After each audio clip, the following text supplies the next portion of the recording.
ಮಾಡಿದೆ. SIRಗೆ ಅಡ್ಡಿಪಡಿಸೋದನ್ನ ಸಹಿಸಲ್ಲ ಅಂತ ಹೇಳಿದೆ. SIRಗೆ ಅಡ್ಡಿಪಡಿಸೋದನ್ನ ಸಹಿಸಲ್ಲ ಅಂತ ಸುಪ್ರೀಂ ಕೋರ್ಟ್ ಹೇಳಿದೆ ನಿನ್ನೆ. ಈಗ ನಾನು ಅದ್ರ ಬಗ್ಗೆ SIR ಬಗ್ಗೆ ಮಾತಾಡಲ್ಲ.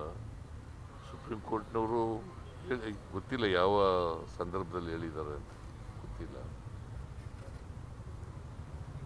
ನಾನು ನೋಡ್ಬಿಟ್ಟು ಹೇಳ್ತೀನಿ ಅದನ್ನು. ಸರ್, ಈಗ ಬಜೆಟ್ ಸಿದ್ಧತೆ ಹೇಗೆ ನಡೀತಾ ಇದೆ ಸರ್? ಮತ್ತೆ DK ಶಿವಕುಮಾರ್ ಏನು ಪರ್ಮಿಷನ್ ತಗೊಂಡಿದ್ದಾರೆ ಸರ್ ಇವತ್ತು ಗೈರಾಗೋದು? ಹೌದು, ಲೆಟರ್ ಬರೆದಿದ್ದಾರೆ. ಲೆಟರ್ ಬರೆದು ನನಗೆ ಅಸ್ಸಾಂನ ಮೀಟಿಂಗ್ ಇದೆ, ಅಸ್ಸಾಂ ಚುನಾವಣಾ ಮೀಟಿಂಗ್ ಇದೆ, ಅಲ್ಲಿಗೆ ಹೋಗ್ಬೇಕಾಗಿದೆ ದಿಲ್ಲಿಗೆ. ಅದಕ್ಕೋಸ್ಕರವಾಗಿ ನಾನು ಬರಲಿಕ್ಕಾಗಲ್ಲ. ಅವರ ಉಪಸ್ಥಿತಿಯಲ್ಲಿ ಮೀಟಿಂಗ್ ಆಗುತ್ತಲ್ಲ ಸರ್?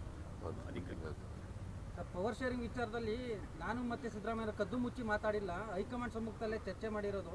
ಇವತ್ತು ಹೈಕಮಾಂಡ್ ನಾಯಕರನ್ನು ಭೇಟಿ ಮಾಡ್ತೀನಿ ಅಂತ ಹೇಳಿ ನಾನು ಅದ್ರ ಬಗ್ಗೆ ಮಾತಾಡಲ್ಲ. ಹೈಕಮಾಂಡ್ನವ್ರು ಏನು ಹೇಳ್ತಾರೆ ಅದನ್ನೇ ಅಂತಿಮ.